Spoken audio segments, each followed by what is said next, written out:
출애굽기 14장 11절 12절. 그들이 모세에게 말하기를 이집트에 무덤이 없어서 내가 우리를 이끌어내어 광야에서 죽게 하느냐? 어찌하여 내가 우리를 이집트에서 데리고 나와서 우리에게 이같이 행하느냐?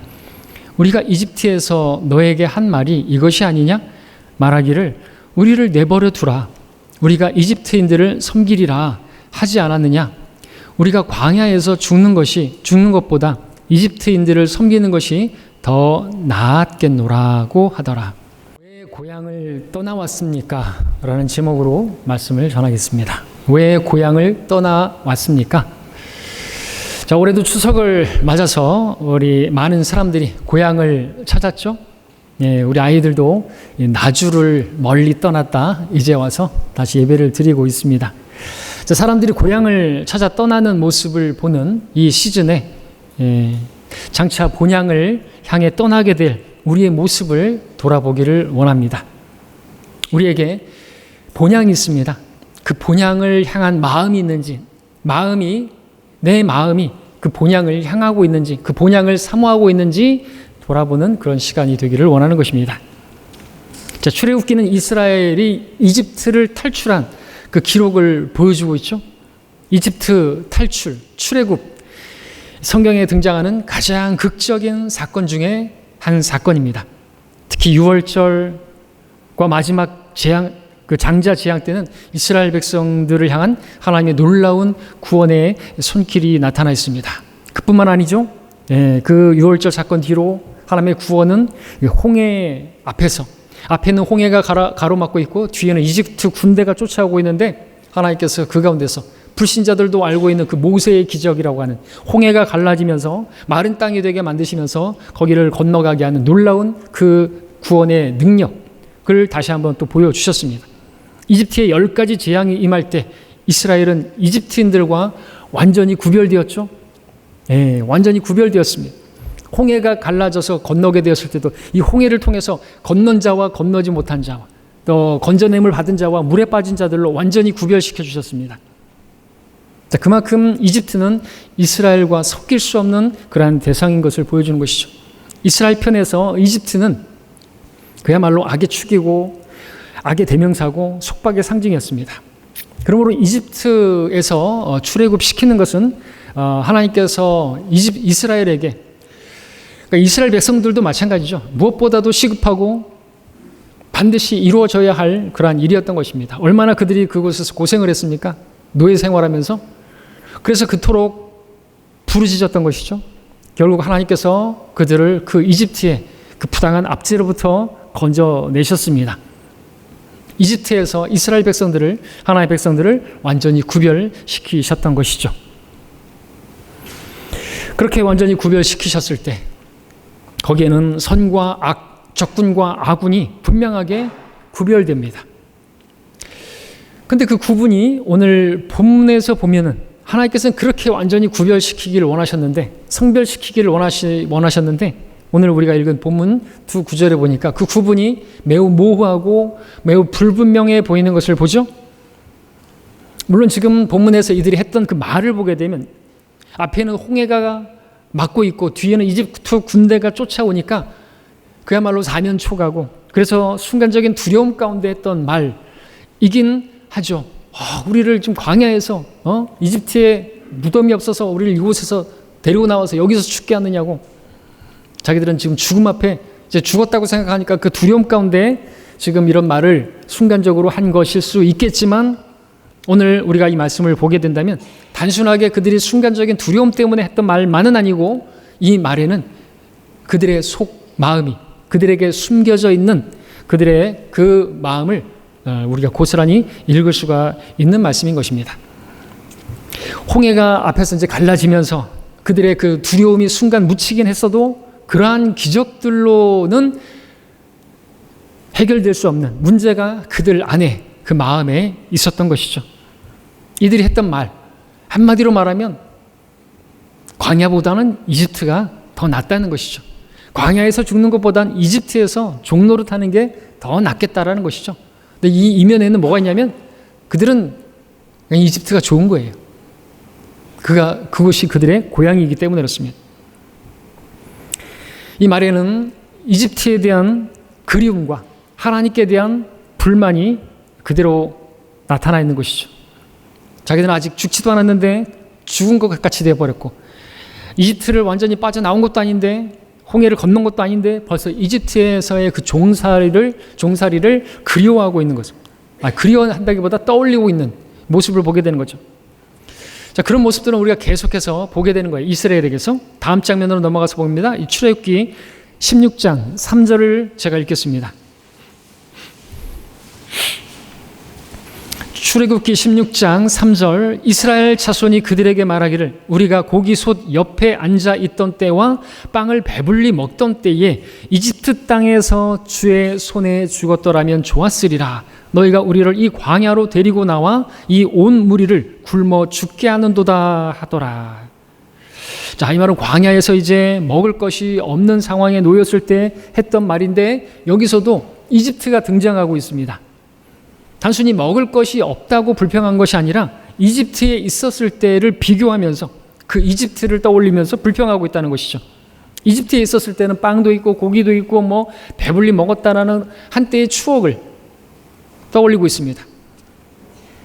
그리고 이제 이곳에 자기들을 이끌어낸 그 모세, 그리고 그 아론을 원망하면서 불평하고 있는 모습을 보이죠.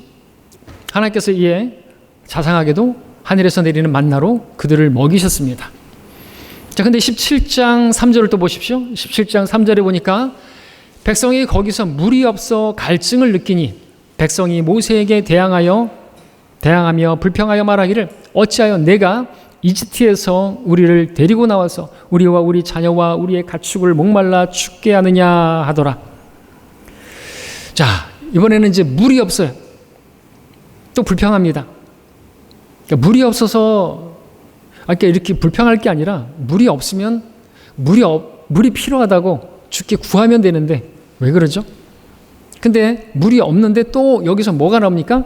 이집트가 또 나오고 있는 것을 보죠. 최소한 이집트에 있었으면 물은 실컷 마실 수 있었을 텐데 하면서 불평하고 있습니다. 그리고 이집트에서 자기들을 이끌어낸 그 모세를 향해서 원망하고 하나님께 대하여 또 그렇게 불평하고 있는 것이죠. 하나님께서는 이제 반석에서 물이 나오게 하심으로써 그들의 목마름을 해갈시켜 주셨습니다. 자, 이제 우리는 또 민수기 말씀을 또 몇 구절 보겠습니다. 민수기 11장 가서 보겠습니다. 11장 4절로 6절까지를 봅니다.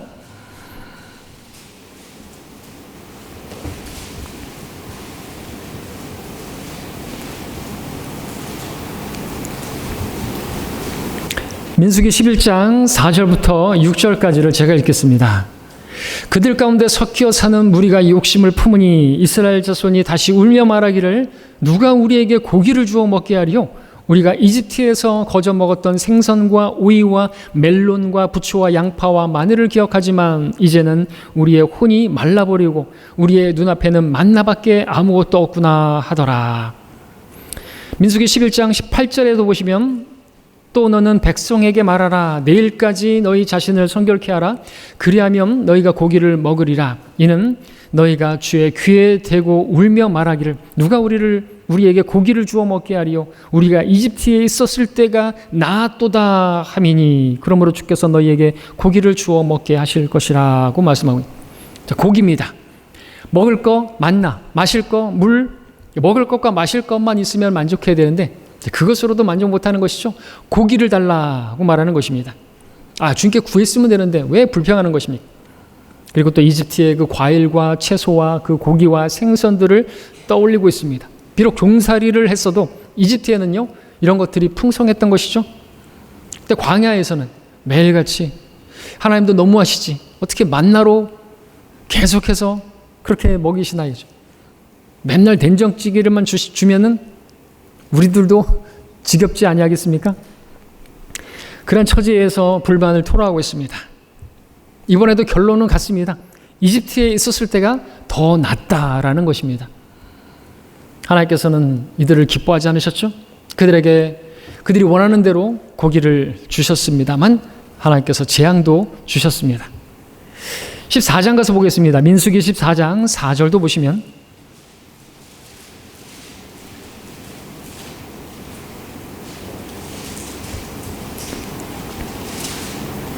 그들이 서로 말하기를 우리가 한 대장을 세워서 이집트로 돌아가자 하더라. 급기야는 자, 이때는 어떤 때입니까? 이스라엘이 이제 12명의 정탐꾼이 가나안 땅을 보고 와서 10명의 부정적인 그러한 정탐꾼들의 보고가 있었을 때 했던 말이죠. 이들은 2절에서 우리가 이집트에서 죽었더라면 이라고 말하고 있고요. 3절에서는 우리가 이집트로 돌아가는 것이 더 낫지 아니하냐고 외쳤고요. 이제 4절에서는 구체적으로 계획을 세우고 이집트로 돌아가고자 하는 시도를 하고 있는 것입니다.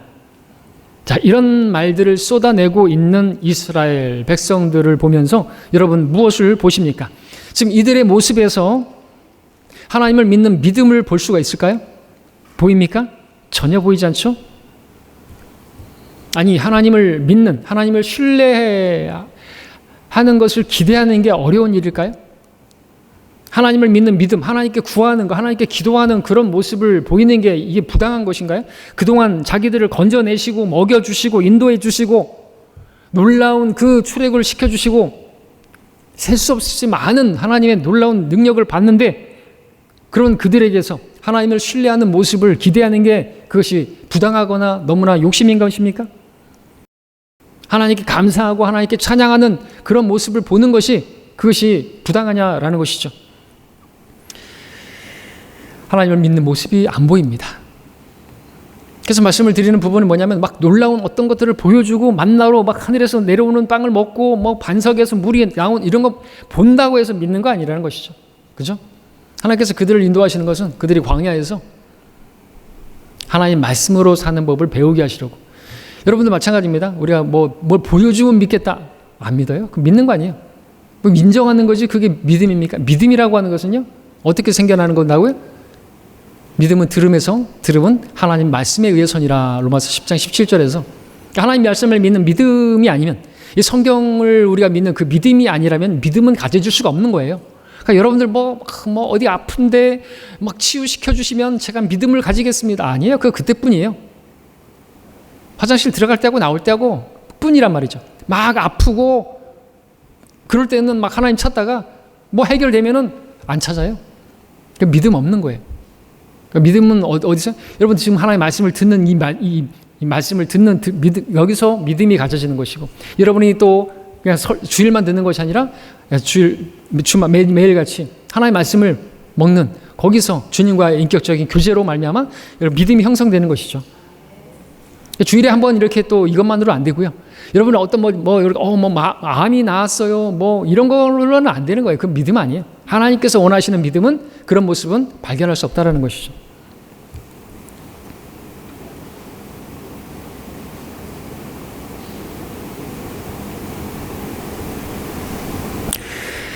자, 이런 말을 쏟아내고 있는 이 이스라엘.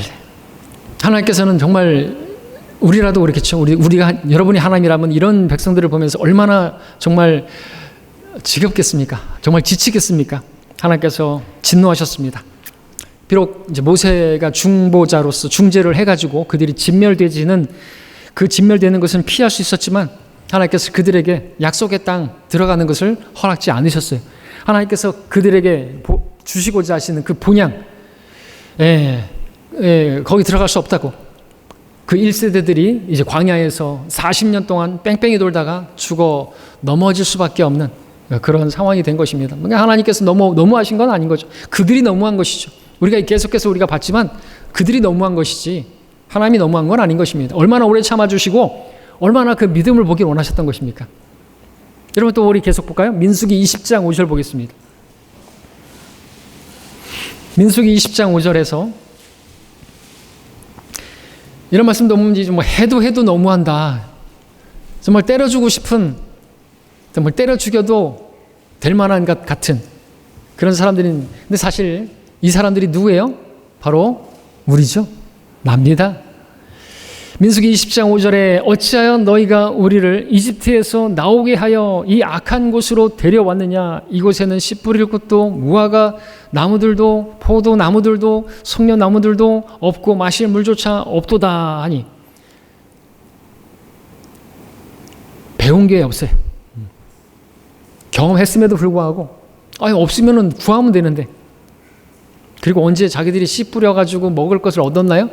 하늘에서 내려오는 만나를 먹었고 하늘에서 내려오는 그러한 메추라기로 고기도 먹었고 해놓고 무슨 씨 뿌리고 자기들이 거두어가지고 자기들의 능력으로 살겠다고 하는 것입니까?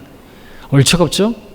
정말 변함없는 모습을 이스라엘에게서 보는 것입니다. 이집트에서 나오게 한 그 일을 지금 불평하고 있고 자기들을 광야에 두게 하셨다고 하나님을 원망하고 있습니다. 자, 한 구절 더 보죠. 민수기 21장 5절입니다. 21장 민수기 21장 5절을 보면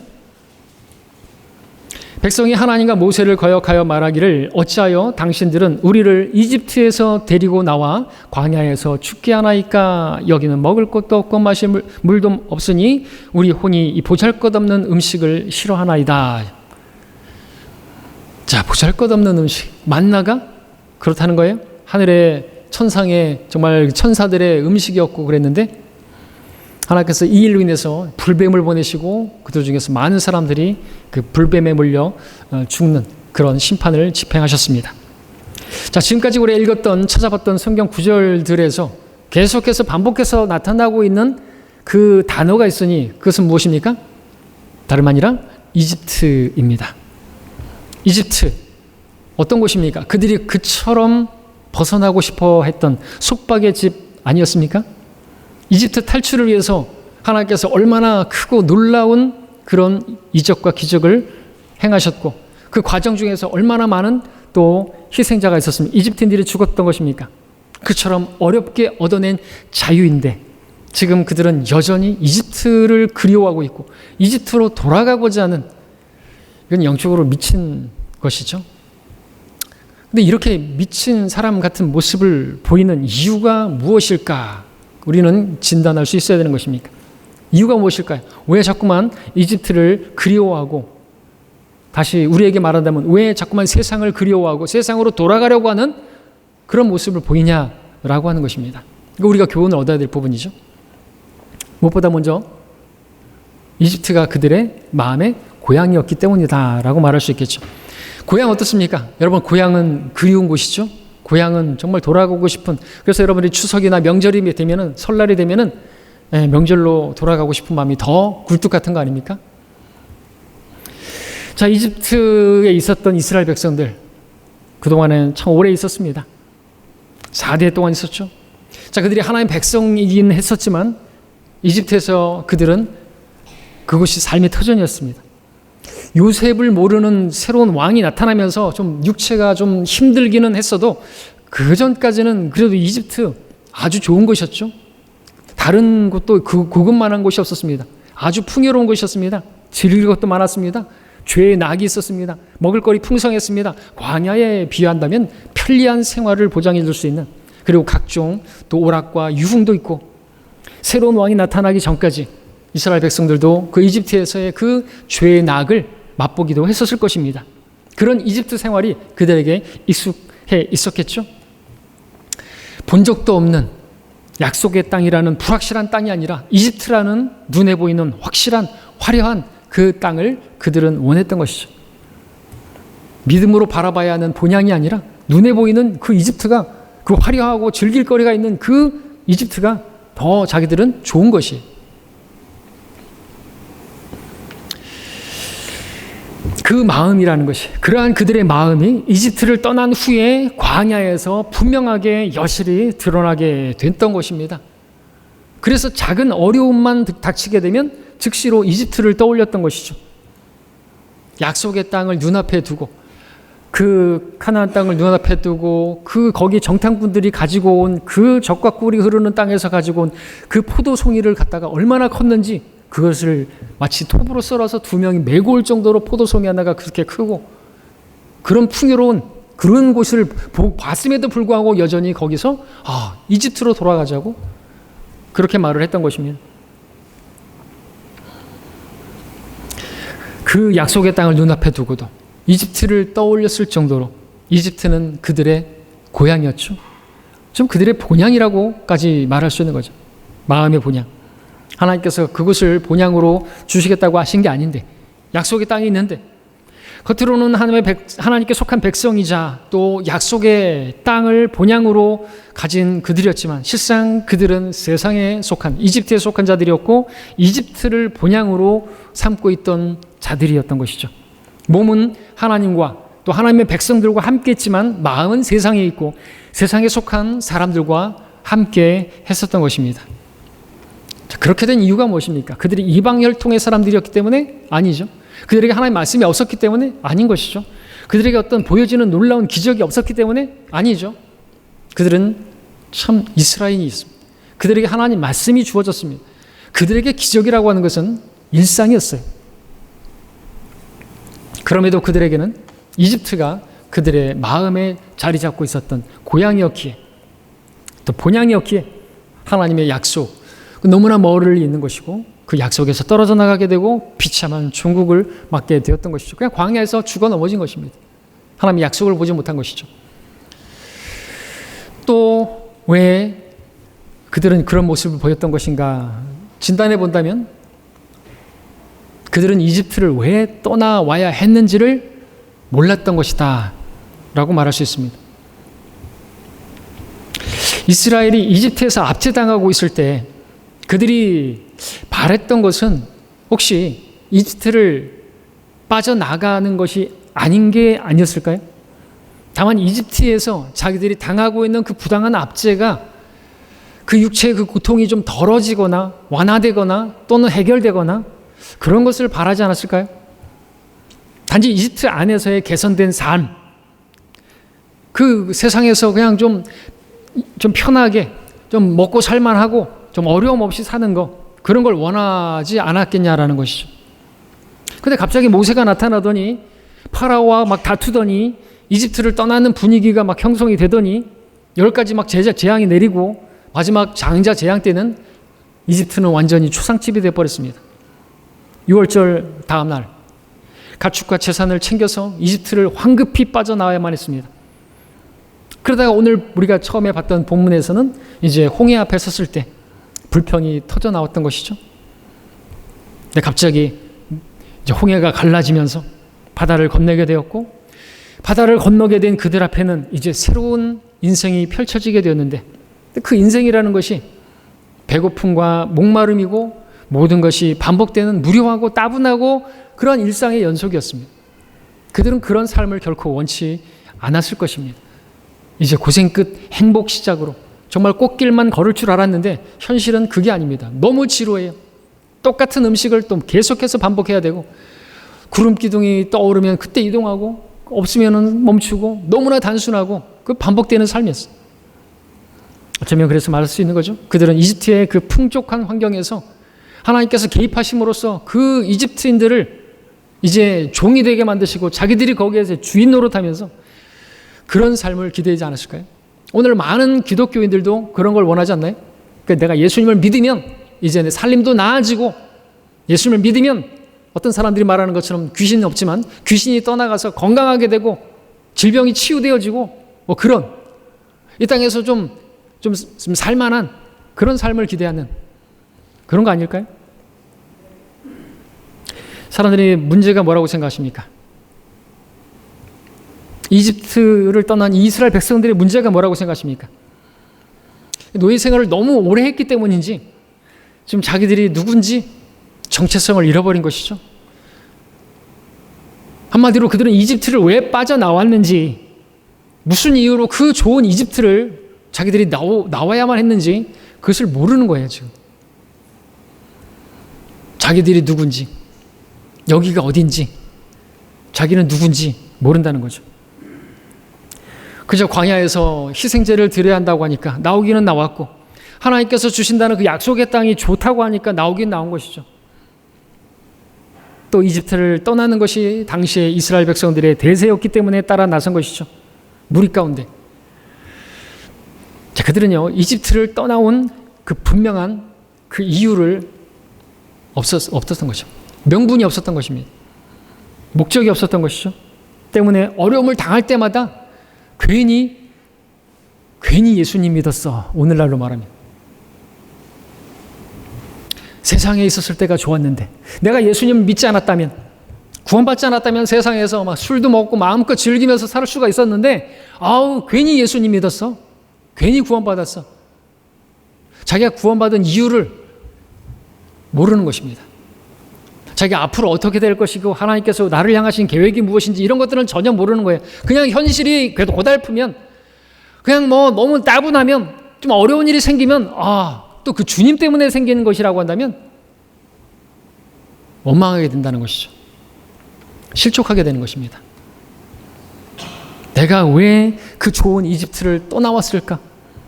후회하고 잘 살던 그 자신을 이집트에서 데리고 나온 고생하게 만든 이 모세를 원망하고 하나님께 대한 불평을 내다 쏟는 것이죠. 여러분, 흔히 세상 사람들도요, 세상 살기 힘들다, 정말 세상 무섭다, 그런 말들을 하죠. 세상을 좀 오래 살아본 분들은 좀 실감나게 표현합니다. 그런 말을 합니다. 그렇다고 해서 그 사람들이 세상을 등지거나 이 세상을 미워하지는 않죠. 왜냐하면 그들은 세상에 속한 사람들이기 때문에 그렇습니다. 세상 살기가 좀 고달프기는 해도 그 세상에는 그들이 좋아할 만한, 세상에서 즐기는 그 즐거움이라는 것이 또 있기 때문에, 그래서 그들은 세상을 사랑합니다. 육신의 정욕과 안목의 정욕과 생의 자랑을 목표로 좌우명으로 해서 살아가죠. 그것이 세상 사람들의 삶입니다. 그것이 이집트의 삶입니다. 자, 그러한 삶이 비단 세상 사람들에게만 있는 건 아닌 것 같습니다.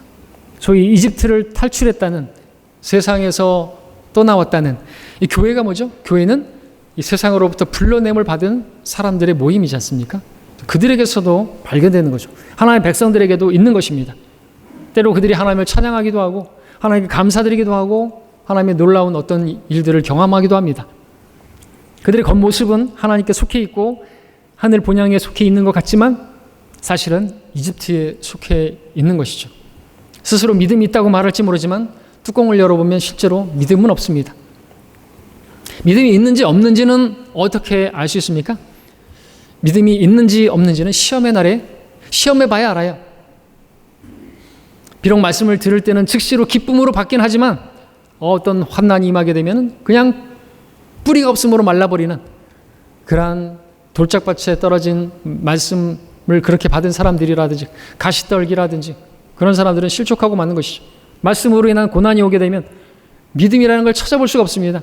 믿음으로 어떤 선택을 해야 되고 결정을 해야 할 때면 뒤로 물러납니다. 믿음으로 선택하라고 그 믿음을 요구하시는 것인데, 그리고 그렇게 믿을 수 있도록 하나님께서 하나님의 계시의 말씀을 주셨음에도 불구하고 하나님의 말씀을 읽지 않으니까 믿음이 형성이 안 되고 눈에 보이는 어떤 것들은 그냥 너무나 세상이 좋아 보이는 것입니다.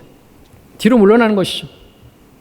이집트가 주는 쾌락과 그 편안함과 그 편리함을 저버리지 못합니다.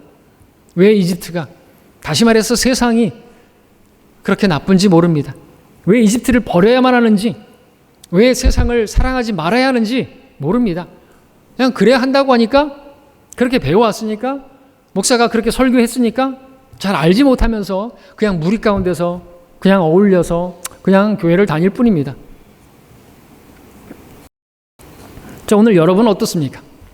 세상으로부터 불러냄을 받아 이 자리에 나와 있는 여러분들, 우리가 이 세상으로부터 불러냄을 받아서 주의 첫날에, 주님께서 부활하신 첫날에 주님을 기억하고, 또 이것은 우리가 이 세상으로부터 완전히 불러냄을 받게 될 휴거에 대한 예행 연습이고 리허설인데, 세상으로부터 불러냄을 받은 여러분들의 마음은 지금 어디를 향하고 있습니까?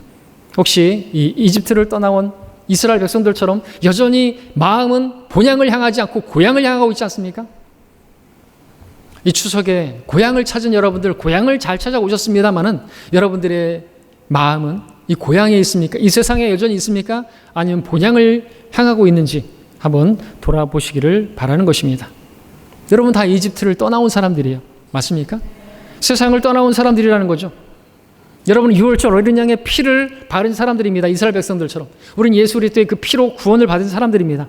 또한 이집트를 떠나서 약속의 땅으로 들어가는 그 대열에 합류한 사람들인 거예요. 세상으로부터 성별해서 본향을 향한 순례자의 길을 걸어가고 있는 중인 것입니다. 이 세상과 이 세상에 있는 것들은 그래서 우리가 그것들을 추구할 것도 아니고 이 모든 것들은 다 사라져 버릴 것이고 그것은 다 지나갈 것들이라고 성경 말씀하고 있습니다. 거기에는 참 만족을 주는 것이 없다고 말하고 있습니다. 자, 근데 이렇게 지금 말씀드렸던 이 내용들 여러분들 믿음입니까? 정말 이런 믿음이 있는 것입니까? 여러분은 이 땅에서 타국인이고 순례자라고 고백하십니까? 여러분은 본향이 있다고 믿습니까? 그 본향을 여러분 사모하고 있는 것입니까? 이런 믿음이 없다고 한다면, 분명치 않다고 한다면 여러분들도 조금만 어려움이 임하게 되면 이스라엘 백성들이 행했던 것과 같이 똑같은 일을 반복하게 될 것입니다. 사도 바울은 고린도서 10장에서 광야에서 쓰러져 넘어진 이스라엘 백성들의 기록을 하면서 우리에게 이렇게 권면하고 있죠. 너희는 그들 중 어떤 사람들이 불평한 것처럼 불평하지 말라. 그들은 그러다가 멸망시키는 자에게 멸망당하였느니라. 이제 그들에게 일어난 이 모든 일이 본보기가 되고 또 세상의 끝날들을 당한 우리에게 권면으로 기록되었느니라. 마지막 날들 라오디케아 시대 나는 부자고 부유하고 나는 아무것도 부족한 게 없고 등 따스고 배부르니까 하나님도 버립니다. 라오디케아 교회가 그래요. 주님이 문 밖에 교회 바깥에 그렇게 있는 시대인 것이죠. 이유가 뭘까요? 세상이 너무나 좋은 것입니다. 핍박도 없어요. 고난도 없어요. 우리를 막 죽이겠다고 하는 그런 중세 시대와 같은 그런 공격도 없습니다. 미지근하게 되는 거죠. 믿음이 아닌 그런 시대에 살고 있는 것입니다. 그런 이 마지막 때 여러분들 분명히 해야 될 게 뭘까요? 여러분은 왜 이 세상을 떠나온 것입니까? 이스라엘 백성들은 왜 이집트를 떠나와야만 했죠? 출애굽기 7장 16절에 따르면 그들이 하나님을 섬기기 위해서 그들은 이집트를 떠나야만 했습니다. 우리도 마찬가지입니다. 하나님을 섬기기 위해서 우리는 세상을 떠나온 것입니다. 지금 이 시간에도 마찬가지죠. 세상으로부터 불러냄을 받은 사람들로서 하나님을 지금 예배하고 있는 것입니다. 또 우리는 왜 세상을 떠나온 것입니까? 그것은 하나님의 말씀으로 사는 것이 무엇인지 배우기 위해서. 이스라엘 백성들에게 그렇게 말씀하셨죠? 신명기 8장 3절에서. 자, 우리는 또 왜 세상을 떠나온 것입니까? 히브리서 11장 25절에 따르면 하나님의 백성들과 함께 고난을 받기 위해서. 왜? 그 고난을 당하는 것을 보면서 주님께서 기뻐하시는 것이 아니라 고난을 피할 수 없는, 물론 고난 그 자체를 위해서 우리에게 이집트를 떠난 것은 아니지만 우리가 예수님을 위해서 살고 예수님을 전하다 보면 고난을 당하게 됐습니다. 우리가 복음을 전하면 믿지 않는 자들로부터 여러 핍박을 당할 수도 있습니다. 그러나 거기에 피할 수 없는 상을, 영광을 우리에게 예비해 주신다고 말씀하고 계시지 않습니까? 여러분은 왜 세상을 떠나온 것입니까? 그것은 본향을 향한 순례자의 길을 걷기 위함입니다.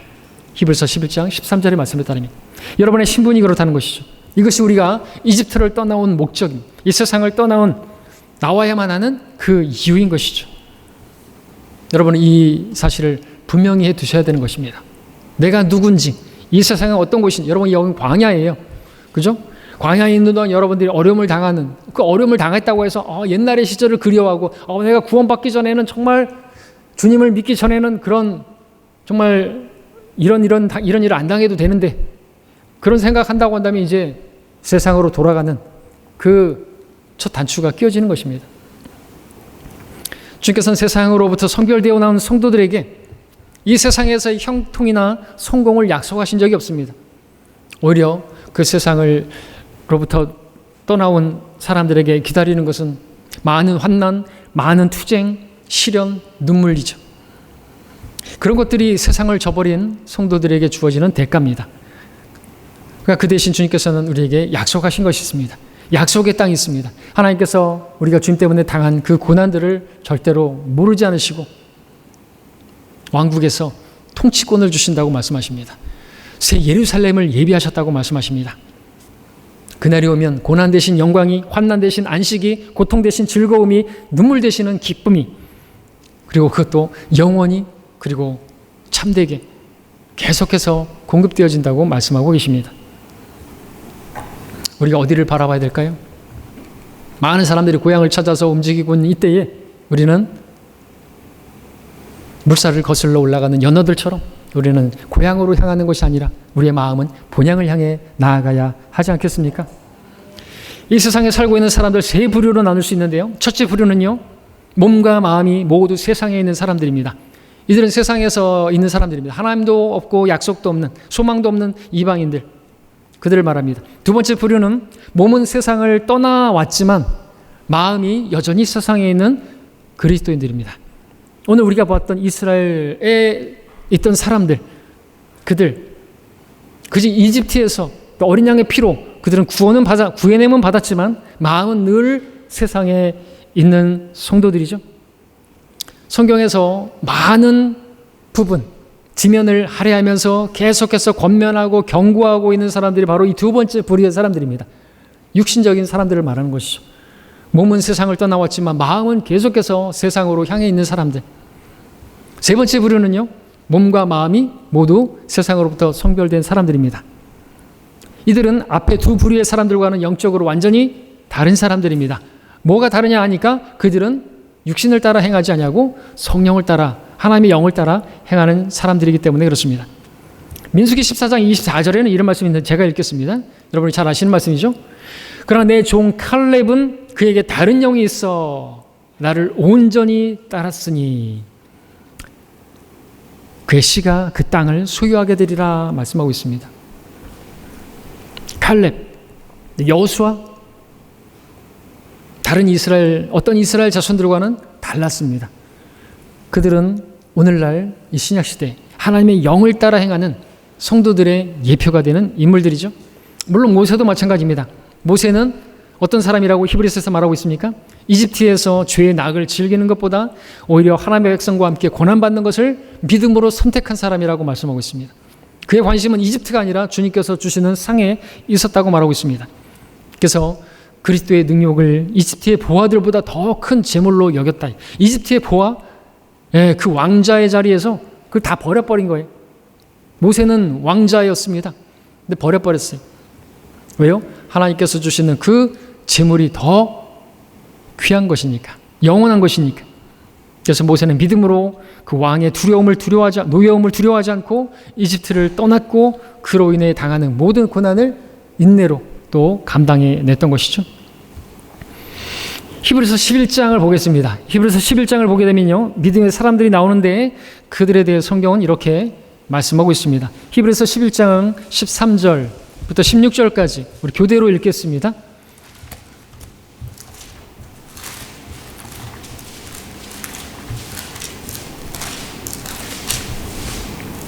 히브리서 11장 13절부터 16절. 이들은 모두 믿음 안에서 죽었으나 모두가 그 약속들을 받은 것은 아니로되 멀리서 그것들을 보았고 확신하여 소중히 간직하였으며 또 이 땅 위에서 타국인이요 순례자라고 고백하였느니라. 이는 이런 것들을 말하는 사람들은 자신들이 본향을 찾고 있음을 분명히 나타낸 것임이라. 만일 그들이 실로 떠나온 고향을 생각하였더라면 되돌아갈 기회가 있었겠지만 이제 그들이 사모하는 곳은 더 좋은 본향, 곧 하늘에 있는 것이라. 그러므로 하나님께서는 그들의 하나님이라 불리는 것을 부끄러워하지 아니하시니 이는 그들을 위하여 한 도성을 예비하셨습니다. 예. 앞서 말씀드렸던 세 번째 부류의 본향은 바로 하늘인 것이죠. 그들은 자기가 떠나온 그 이집트를 그리워하지 않았습니다. 하나님의 사람들이었습니다. 비록 그들에게도 이집트로 돌아갈 만한 기회들이 없지는 않았습니다. 근데 그 이집트를 생각했다라고 한다면, 그리워했다라고 한다면 돌아갈 기회를 얻었겠죠. 그러나 이집트를 추억하지 않았습니다. 그것을 좋게 여기지 않았습니다. 왜냐하면 그들에겐 더 좋은 본향이 있었기 때문에 그렇죠. 믿음으로 그것을 바라봤던 것입니다. 비록 세상에서는 주인 행세를 못하고 또 계속해서 타국인이고 순례자로 지냈지만 정말 그 뒤야말로 세상에는 어떻게 보일지라도 하나님께서 보시기에는 그들과 같은 보물도 없는 것이죠. 그래서 하나님께서는 그들의 하나님이라고 불리는 것을 전혀 부끄러워하지 않으셨습니다. 우리가 세상에서 가난하게 살고 그러면 하나님께서 그런 우리의 하나님이라고 불리는 것을 부끄러워하시는 게 아니에요. 우리가 주님 때문에 어떤 능욕을 당하고 어떤 재산을 빼앗기고 박해를 당하고 고난을 당하는 그럴 때 하나님께서 그런 우리의 하나님이라고 부르는 걸 전혀 부끄러워하는 게 아니라 오히려 우리에게서 영광을 얻으신다고 말하고 있죠. 우리가 고난을 당하면 하나님께서 우리 위해서 영광을 얻으신다고 말씀하고 있지 않습니까? 얼마나 영광스러운 일입니까? 하나님께서 바로 그런 우리들을 위해서 도성을 예비하셨다고 말씀하고 있는 것입니다. 자, 이제 이집트를 나와서 세상에 속하지 않은 채 하나님을 섬기면서 그렇게 말씀을 따라 살아가는 여러분들에게 주시는 위로의 말씀이 있습니다. 본향을 예비하셨다는 주님의 약속을 기다리는 이들을 향한 격려의 말씀이 있습니다. 이 말씀을 읽고 정리하겠습니다. 우리 함께 요한복음 14장 1절로 3절까지 또 교대로 찾아 읽겠습니다. 요한복음 14장 1절 3절 읽고 정리합니다.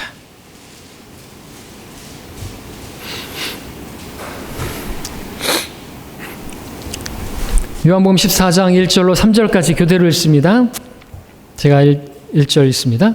너희는 마음에 근심하지 말라. 너희가 하나님을 믿으니 또한 나를 믿으라.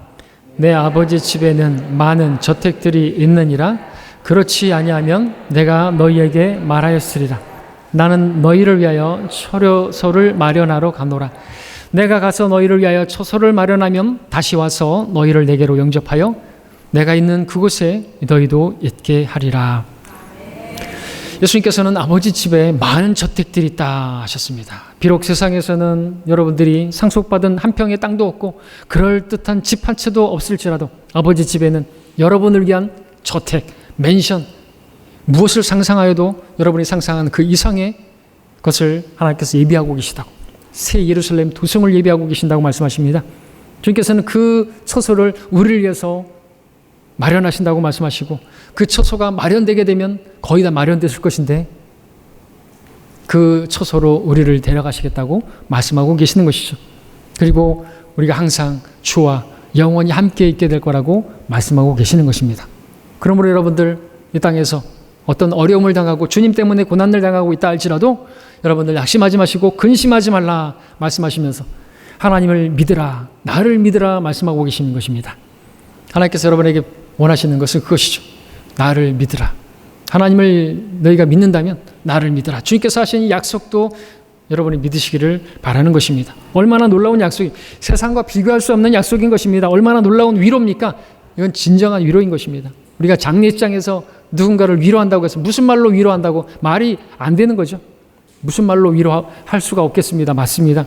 그러나 이런 말씀들로 우리는 어떤 상황에서도 위로를 받을 수 있는 것입니다. 자, 문제는 여러분, 지금 여러분의 마음은 어디에 있는 것입니까? 여러분은 어디에 속해 있습니까? 몸과 마음 모두 이집트를 떠났습니까? 혹시 몸만 이집트를 떠나온 건 아닙니까? 여러분은 왜 이집트를 떠나왔는지, 왜 세상을 떠나왔는지를 기억하시길 바랍니다. 이것을 잊어버리게 되면, 놓치게 되면 여러분 나침반을 잃어버린 배처럼 그냥 이 세상에서 방황하고 필요하고 말 것입니다. 다시금 생각의 허리를 동이시고 이 광야와 같은 세상에서 본향을 향해 가고 있는 순례자요 타국인임을 기억하시기를 바랍니다. 여러분의 광야 생활은 이제 곧 끝나게 될 것입니다. 주님께서 여러분을 본향으로 데려가실 것입니다. 기도하겠습니다.